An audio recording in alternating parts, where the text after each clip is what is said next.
رضا صاحب آپ نے بہت سے نثری اور شاعری کے تراجم کیے ہیں اردو سے دوسری زبانوں میں، دوسری زبانوں سے اردو میں، تو آپ ترجمے کے عمل کو کیسے دیکھتے ہیں، ترجمے اور تخلیق کے؟ کیونکہ ہم نے اس سطح کے تراجم کیے ہیں جیسے مارکیز کے ناولوں کے یا میر کی شاعری کے، تو جب ایک فنکار کا ایک مکمل فن پارہ جو ہے ایک کیس میں ہمیں پوری کلیات جو ہے کنورٹ کی ہے، تو اس میں آپ کن عوامل کو پیش نظر رکھتے ہیں، کن چیزوں کو آپ زیادہ اہمیت دیتے ہیں؟ دیکھیں، جو ترجمہ جو میں نے کیا ہے، جو بنیادی مقصد اس کا تقریباً وہی ہے جو کہ تخلیق کا ہے، کہ جو میرے خیالات ہیں میں اپنے دوستوں تک یا پڑھنے والوں تک پہنچا دوں. تو ترجمے بھی ان نظموں کے یعنی میں نے کیے ہیں جو مجھے پسند آئیں. میں نے فرمائشی ترجمہ نہیں کیا، زبردستی ترجمہ نہیں کیا، بلکہ ایک نظم پڑھی جو مجھے اچھی لگی. اور بعض اوقات تو ترجمے سے پہلے میں نے اپنے کسی دوست کو بتایا کہ نظم ہے، اور اس طرح اس کے چونکہ انگریزی بارہ اتنی یاد نہیں رہتی کہ وہ میں نہ وہ جو ماحول ہے اس میں ہمارے دوست اتنا پسند کریں گے، اور پھر وہ ترجمہ ہو گئی. اور کچھ جیسے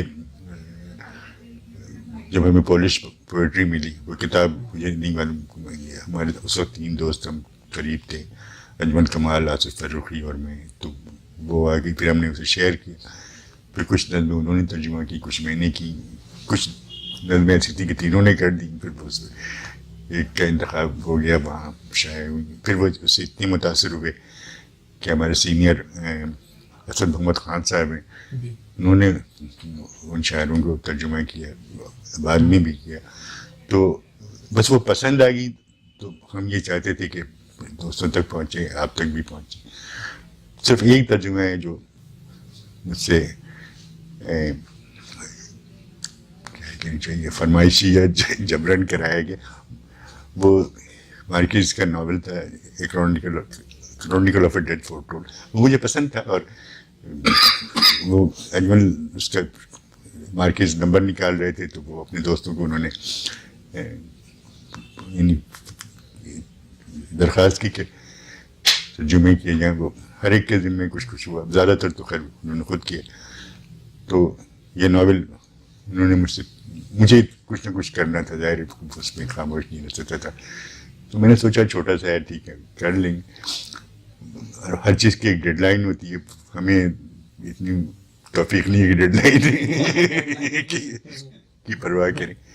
تو وہ بہت یعنی ایک طریقے سے، اور ان سے ملنا ہفتے میں شاید 3-4 مرتبہ ہوتا تھا، نہ بھی ہوتا تو وہ رابطہ کر لیتے. تو وہ تھوڑا تقاضا ان کا مطلب شدید سے زیادہ ہو گیا. پھر ایک وقت مجھے احساس ہوا کہ اب میں اگلی ملاقات میں اگر اس کو میں نے ترجمہ لے کے یعنی پہنچایا نہیں نے تو یہ دوستی ختم ہو جائے گی.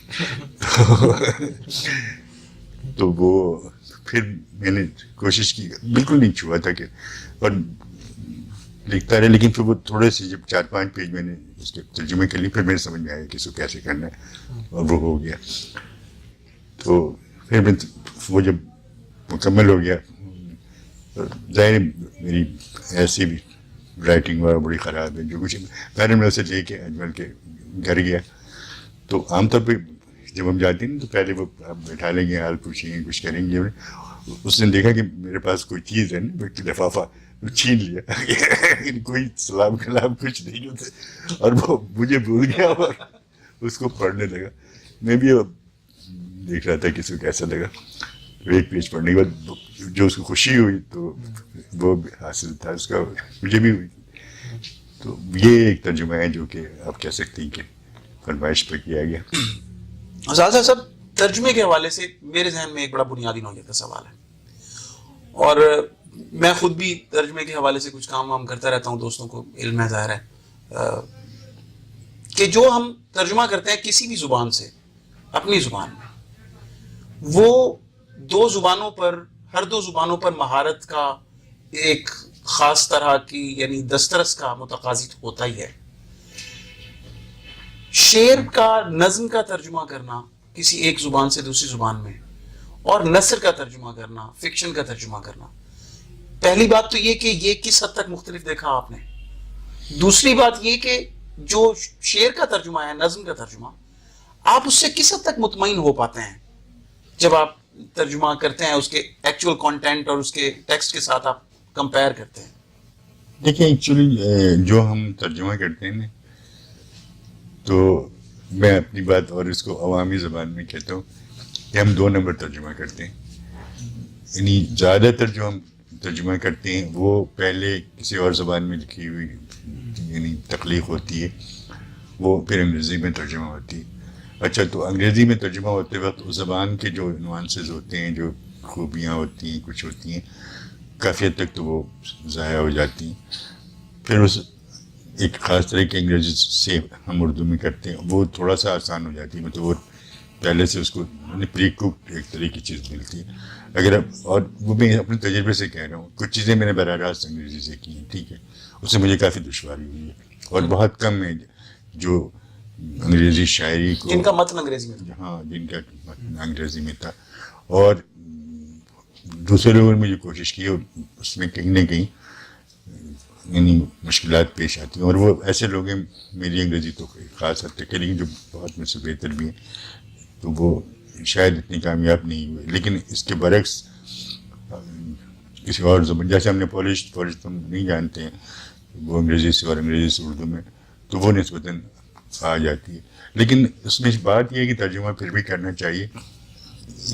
بار بار میں نے کہیں پڑھا تھا، وہی ترجمے کے سلسلے میں مجھے یاد آتا ہے، میں کئی بار کہہ چکا ہوں، آپ کے سامنے بھی کہہ دیتا ہوں کہ جوزف براڈسکی ایک شاعر گزرے، تو ان سے کسی نے پوچھا کہ صاحب آپ اپنے کو کیسا شاعر سمجھتے ہیں؟ تو انہوں نے کہا میں 200% شاعر ہوں. عجیب سی بات تھی. تو وضاحت مانگی گئی، تو انہوں نے کہا اس لیے کہ ترجمے کے بعد بھی میری شاعری شاعری رہتی. کیا بات ہے. تو جو عام طور پر جن شاعروں جو ہم تک پہنچتے ہیں، ظاہر وہ اپنے ملک میں ہی بہت بڑے شاعر ہوتے ہیں، اپنی زبان میں بھی، پھر وہ ترجمہ ہو کے آتے ہیں، تو ظاہر شاعری کا کچھ نہ کچھ نقصان تو ہوتا ہے، لیکن جس حد تک پہنچ جائے اس سے زیادہ شاید امکان نہیں. اس سے زیاددہ پھر یہ کہ آپ اس زبان کو سیکھیں، اس میں اتنی مہارت حاصل کریں، پھر ترجمہ کر سکیں. جس طرح میں نے ترجمہ کو پڑھا ہے اور بہت سارے اور آپ کے پڑھنے والوں نے، وہ ہمیں وہ تخلیق سے کم نہیں لگے. تو جو جن تراجم کو، پولش تراجم کو، شاعری کو، یا مارکیز کے فکشن کو آپ نے ترجمہ کیا اور دوسری مثالیں بھی دی گئی، سر کیا ایسا ہے کہ وہ جن جگہوں کا یا جو ماحول وہ کہانیاں اور جو شاعری بیان کرتی ہے، تو کیا اس کا ترجمہ کار کے ماحول سے جس میں وہ رہ رہا ہے اس سے مطابقت اس میں کردار ادا کرتی ہے کہ وہ ترجمہ اس حد تک تخلیقی بن سکتا ہے؟ ہاں، یہ آپ بالکل صحیح بات کریں. جیسے میں نے پہلے ہی کہہ دیا کہ وہ ترجمے کے انتخاب میں اپنی آزادی سے کرتا ہوں، تو بلا شبہ ان میں کوئی چیز ان شاعروں نے لکھی ہے یا اس نظم میں ہے، وہ میری زندگی میں کسی نہ کسی تجربے سے مماثلت کرتی ہے، یا اسے قریب ہے، یا میں اس سے ایک تعلق جوڑ سکتا ہوں، تبھی شاید وہ ترجمہ کرنے کی میں کوشش کرتا ہوں. ورنہ ظاہر ہزاروں نظمیں پڑھتی ہیں، وہ پسند بھی آتی ہیں، لیکن وہ ترجمہ نہیں ہو پاتی.